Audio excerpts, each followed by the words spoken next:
Hola, en este video voy a mostrar un ejemplo de cómo ocupar este refactoring llamado reemplazar loop por pipeline o replace loop with pipeline para simplificar un ejemplo de código.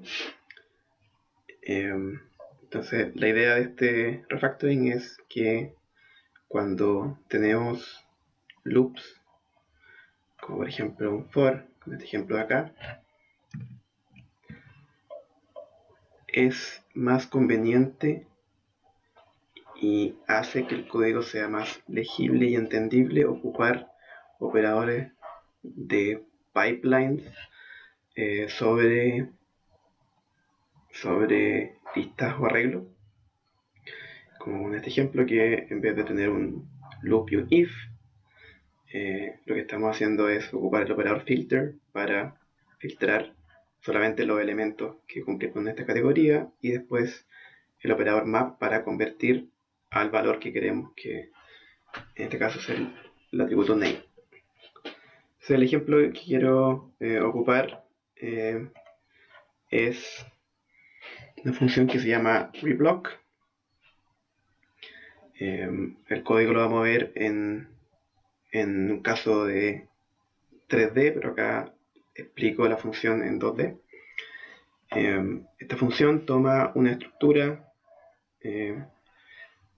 que está ubicada en una grilla.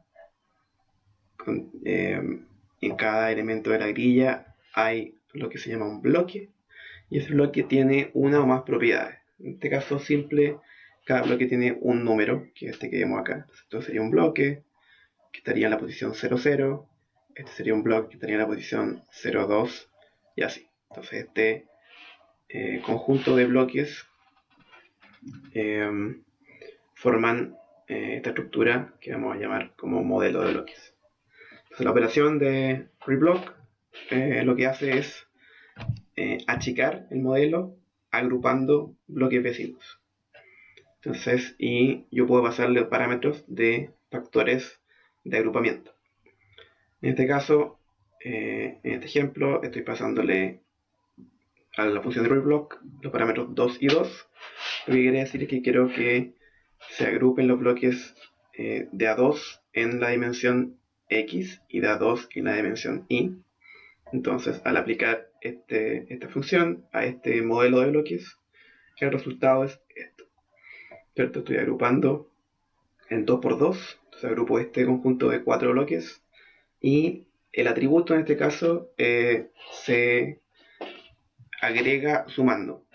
Entonces el resultado de este bloque agregado es la suma de los 4 valores de los atributos. Entonces por lo tanto queda con el valor 4, y para estos otros 4 bloques que se agregan, 2x2, se crea este otro bloque.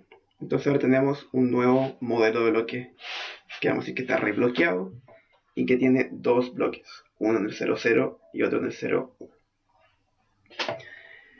Veamos un ejemplo de código que implementa esta función de reblock, pero como les decía, para el caso ahora 3D. Entonces, nuevamente esta función reblock recibe tres parámetros: rx, ri, rz, los factores por los cuales vamos a agrupar, y estamos en una clase de block model que tiene ya inicializado esta estructura de bloques. Entonces este código que está aquí y que pueden ver en el anexo del repositorio de GitHub implementa esta función de rebloqueo ocupando, como se pueden ver, muchos loops. Entonces, una mirada por encima: primero creamos la nueva estructura de bloque vacía con la cual vamos a construir el modelo de bloque rebloqueado, que está encapsulado en un método que ya se ve que tiene tres fors, tres loops. Después recorremos el modelo de bloques en las tres dimensiones y vamos agrupando bloques vecinos para armar este ¿cierto? Este grupo que después ocupamos esta función que se encarga de agrupar las propiedades. En este caso vamos sumando el valor de esa propiedad del bloque y con eso logramos tener esta nueva versión del modelo agrupado. Entonces, si se fijan, esta función está implementada en cerca de 60 líneas, considerando todos los submétodos que se ocupan. Vamos a ver con este ejemplo cómo podemos reimplementar esta misma función de rebloqueo, que se ve bastante compleja y difícil de entender, en una sola línea de código, ocupando estos operadores de pipeline sobre una lista o arreglo. Entonces, antes de empezar a escribir código, lo importante es pensar bien cuál es el problema que estamos resolviendo, tratar de capturar cuáles son las operaciones principales que queremos hacer para resolver el problema. En el caso del rebloqueo, hay dos grandes fases que implican resolver este algoritmo. Uno es lograr saber qué bloques tengo que agrupar del modelo original, ¿cierto? En este caso yo tengo estos 4 bloques que agrupo, estos 4 bloques que agrupo, y una vez que tengo estos grupos definidos, simplemente calculo el nuevo bloque ocupando alguna función de agregación. En este caso muy simple, es simplemente sumar el único número que tiene, pero podrían haber distintas funciones que dependan del tipo de propiedad. Podría ser que una propiedad se promedie, otra propiedad se promedie ponderadamente, otra que se elija el máximo. Pero esas son las dos como grandes fases de este algoritmo.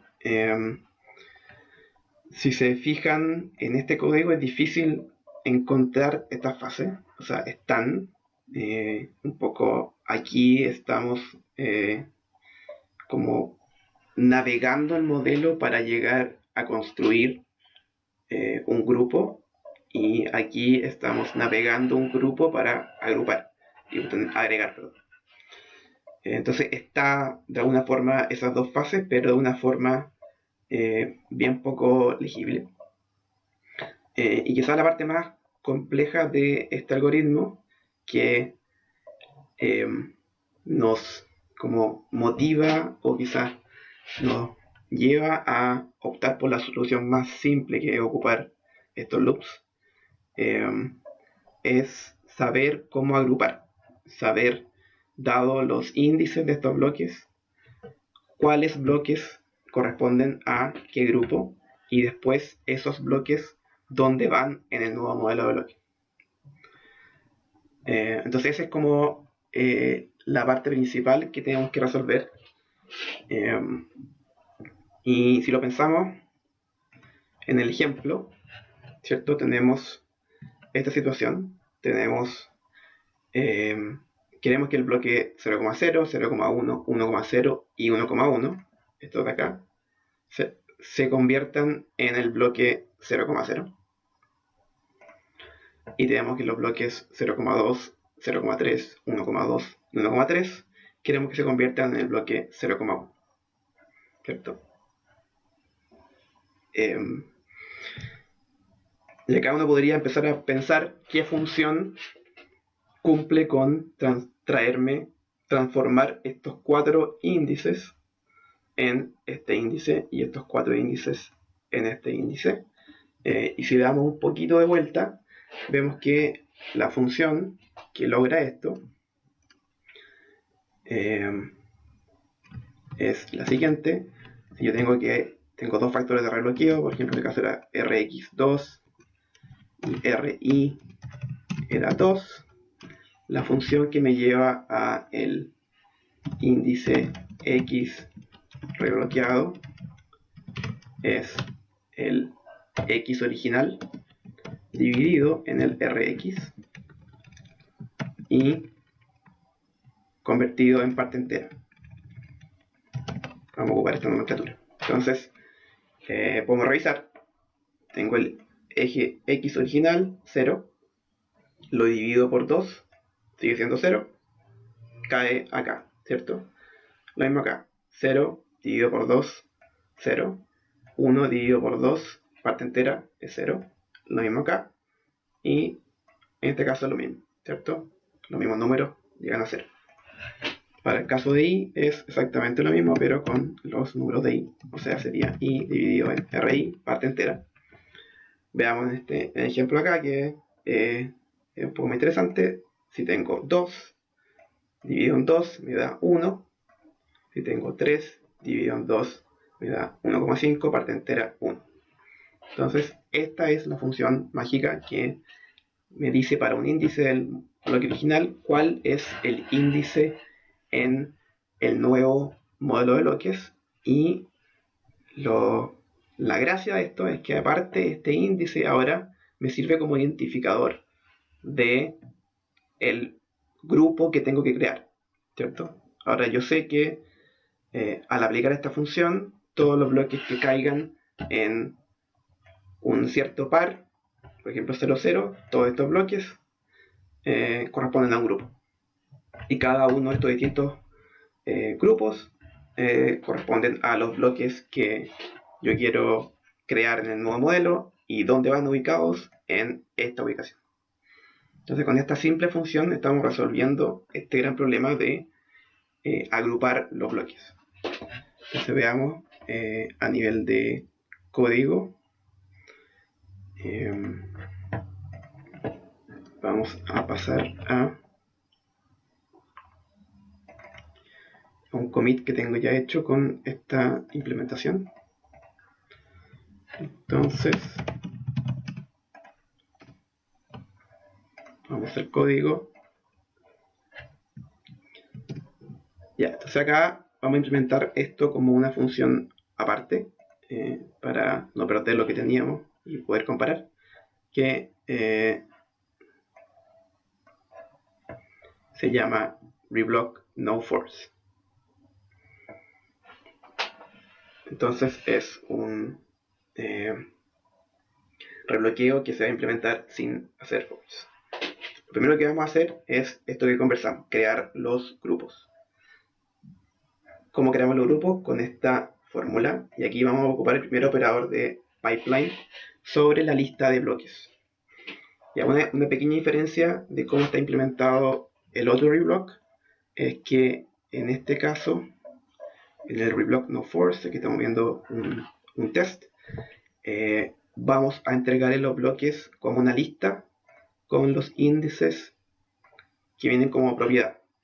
En la otra implementación, los bloques estaban estructurados como una grilla 3D, como un arreglo de 3 dimensiones. Pero para esta solución es más fácil tenerlos como una lista de bloques con los índices como propiedades. Entonces, ¿qué es lo que hace este método groupBy? A groupBy yo, dado una lista, en este caso una lista de bloques, yo le estoy pasando esto se va a ejecutar sobre todos los bloques. Entonces, en este caso acá estoy definiendo B como el bloque. Esto es sintaxis de Ruby para definir una función que se ejecuta sobre cada uno de los bloques.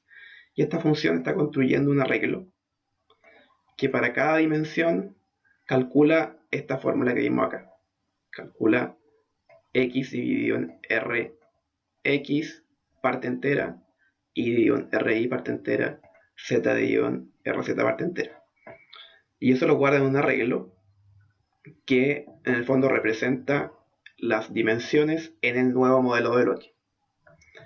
La función groupBy después lo que hace es agrupar todos los bloques cuyo resultado de esta función sea el mismo. Entonces, en este caso, para estos 4 bloques deberían quedar en un mismo grupo. Entonces, el resultado de esta llamada, de esta línea, es los grupos de bloques con la llave de esa agrupación siendo los índices en el nuevo modelo de bloques. Entonces acá tenemos un test que valida justamente esto. Tenemos un modelo de 2x2x2 en 3 dimensiones y que lo vamos a rebloquear 2x2x2, y eso va, por ahora estamos solamente llegando al nivel del grupo, no estamos llegando a los bloques finales. Para ver este paso, eso va a generar como grupo un único grupo que tiene el 0,0,0 como la llave de ese grupo, y todos estos bloques como los bloques del grupo, ¿cierto? Porque todos estos bloques, para el caso de estos factores de rebloqueo, todos estos bloques caen en la cajita 0,0,0. Entonces con esa línea simplemente ya logramos agrupar los bloques. Y que lo que nos falta es, vamos a ver, siguiente paso, lo que nos falta es hacer la agregación, ¿cierto? ¿Cierto? El rebloqueo tenía dos pasos: agrupar y después agregar. Entonces veamos cómo hacemos la agregación. ¿Cierto? Ahora teníamos la lista de grupos. ¿Y cómo hacemos la agrupación? La agrupación también es una operación bastante simple. La agregación, perdón. Para cada grupo, ¿cierto? Cada grupo queremos que se convierta en un bloque.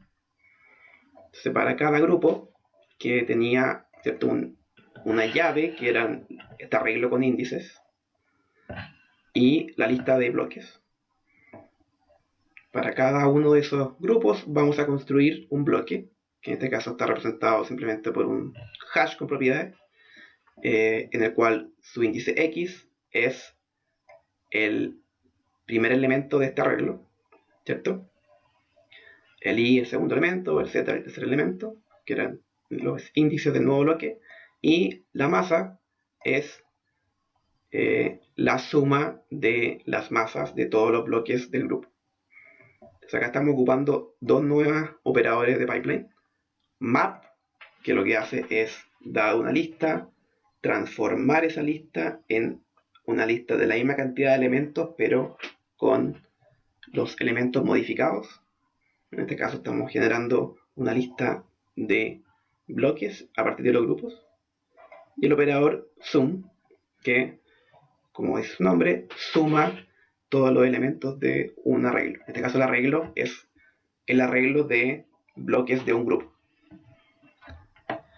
Entonces ahora, si vemos nuestro test, el resultado esperado es tener un arreglo de bloques con un bloque, y que ese bloque tenga la masa total y tenga como índice el 000. Entonces, si se fijan, terminamos. Con esto convertimos todo este código de rebloqueo que está acá, el cual hay muchos force y es muy difícil de leer, en dos líneas de código. Podemos ir aún más y simplificar esto a una línea de código para que quede un poquito más ordenado.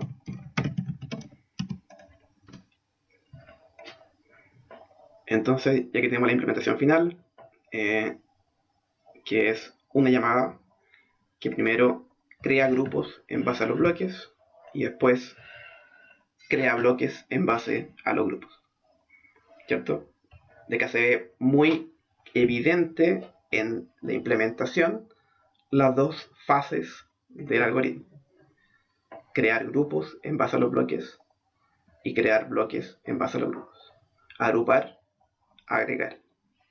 Entonces, esa es la gran gracia de ocupar estos operadores de pipeline en vez de loops, porque nos convierten en un código complejo, muy propenso a errores. Que en los loops tiene este problema de que tengo que revisar las condiciones de borde.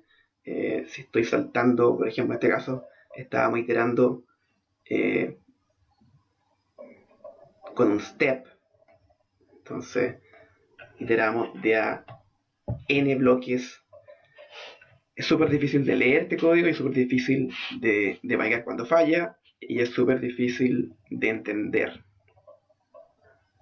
Esto mismo que tenemos abajo queda simplificado en estas dos llamadas, y hubo que hacer este ejercicio, esta dificultad extra de pensar en esta función que logra esto, ¿cierto? Que logra transformar los índices originales al índice nuevo.